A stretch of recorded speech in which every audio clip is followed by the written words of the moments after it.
Hi, and welcome to day 3 of the 5-day prenatal teacher training.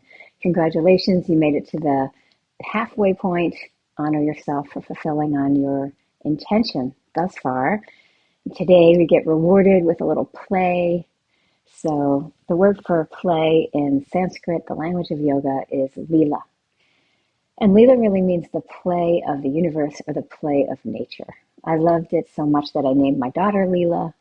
And she really fulfilled on her promise of just teaching me so much about play. So babies always come out ready to play, right? This is how they learn how to be in their body. They learn about the world. They learn what's possible. And so we all have this as part of our nature.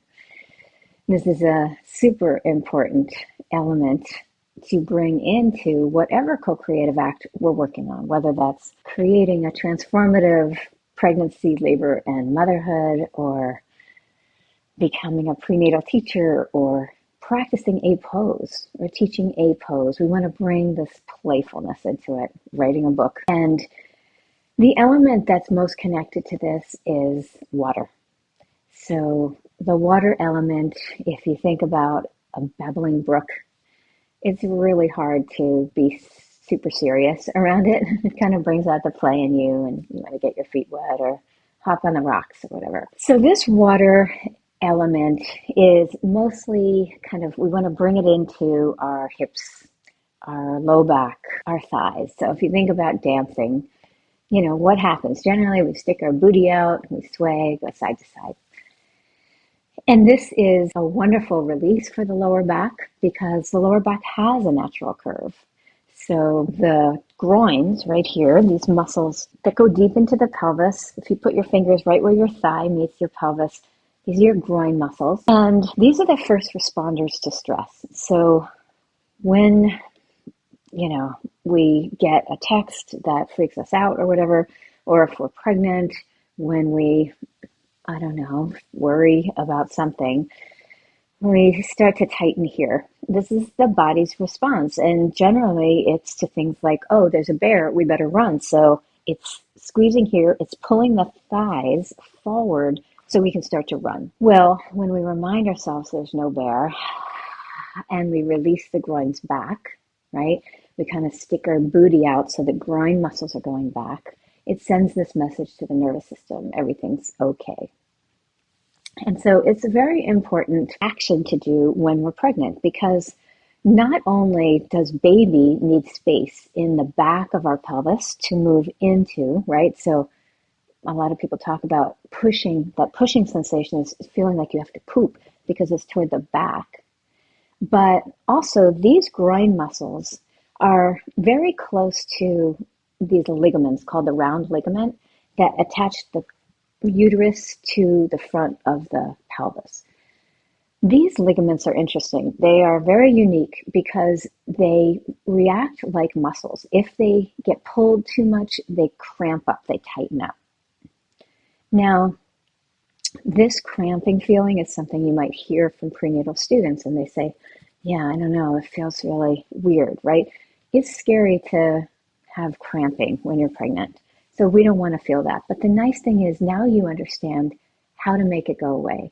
You just have to put them in a position where they're no longer tucking under and squeezing their groin muscles.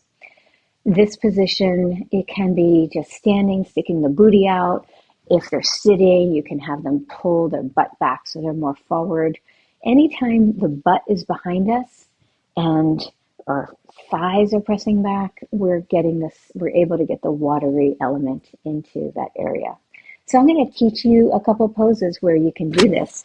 The first one is downhill skier. So go ahead and come to stand. For any pregnant woman who says, oh, my low back is hurting, I just have her come to stand. And for pregnancy, we're always going to do wider than hips, depending how big baby and belly are. Place your hands on your thighs. And then lift and spread all 10 toes. So take a nice deep breath.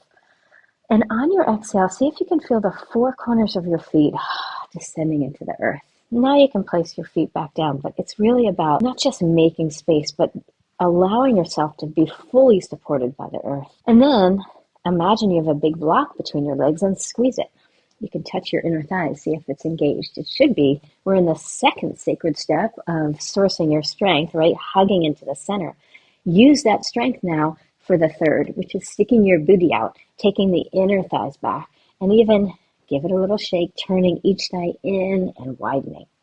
So you'll feel how that widening helps baby have space in the back of the body, but it also, sticking that booty back, gives you back your natural curve. So this can be instantly pain relieving. You can use a wall if you have one. You can place your hands on the back of a car if you're walking around. So that's downhill skier. Very, very important therapeutic pose. And now you understand why it works. And now we're going to bring that into a little vinyasa called the moon vinyasa. I get a lot of trainees telling me that they use this in regular classes too.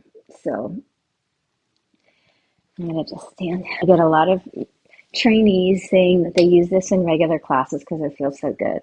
So first, coming into a squat, place your heels on a blanket or a bolster, and you can turn your toes out as much as you need to be able to get your heels down. But go ahead and place them as parallel as you can with your heels down. Elbows inside your legs. Deep breath in. On your exhalation, bow in, soften the ribs back. And just remember, you are part of something bigger, that this intelligence within you senses what's next. How can we play at being ourselves in a new way? How can we discover some part of ourselves that we might not have even known was there? Just trusting you are on that path because you have chosen to be. And then with your inhalation, start to squeeze your elbows with your legs. If you can get your elbows a little lower, your thighs can start to fire up. Now lift your butt up if you can and push your thighs back. So this is really hard, but it's a subtle thing. But if you feel like the inner thighs can move back and your butt can widen behind you, you're doing great. On your exhalation, let your heels get heavy, let your hips get heavy. On your inhalation, lift your heart. And now we're going to start to move fingertips forward. Step off the blanket and bend your elbows, release. You can bend your knees as much as you need to, feet outer hip width. And then on your inhale, come high up on 2 fingers on each hand. Look down and forward. If that's hard for you, you can take your hands to your knees and stretch, but your butt is sticking out behind you. And then exhale, touch the floor. Go as straight as it feels okay to do in your body. Let your head release down. Good, bend your knees, place your hands on your thighs. Inhale, come all the way up, arms out to the side, palms together over your head, and then step back onto your blanket, come back into your squat. So let's do that a couple more times with your breath, just playfully moving. Inhale, heart lifts, and exhale, fold. You can step off, release all the way. Bend your knees. Inhale, lengthen, looking down and forward, stretching through the back of your neck as well as the front. Exhale, go towards straight legs, release. Bend your knees. You can place your hands on your thighs or arms out to the side. Inhale, rise all the way up, heart lifts. And then your eyes follow your heart, palms together. Last one, all the way back down into a squat. See if you can engage, connecting into your steady center. Inhale, lifting the chest. Exhale, fold, stepping off. Press the thighs back, so even here, you can be releasing your groins. Inhale, lengthen. Exhale, and fold. Bend your knees, hands to your thighs. Inhale, rise on up, reach up.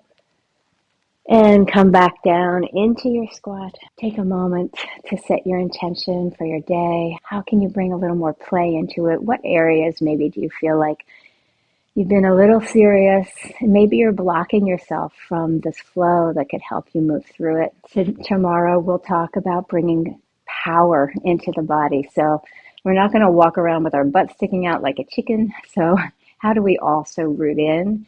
And this is something that is really important to understand for our pregnant mamas, because a lot of myths surround using our core when we're pregnant. So I'm going to clarify that for you, how to do it safely, effectively, and help people really stand in their power during this exciting time.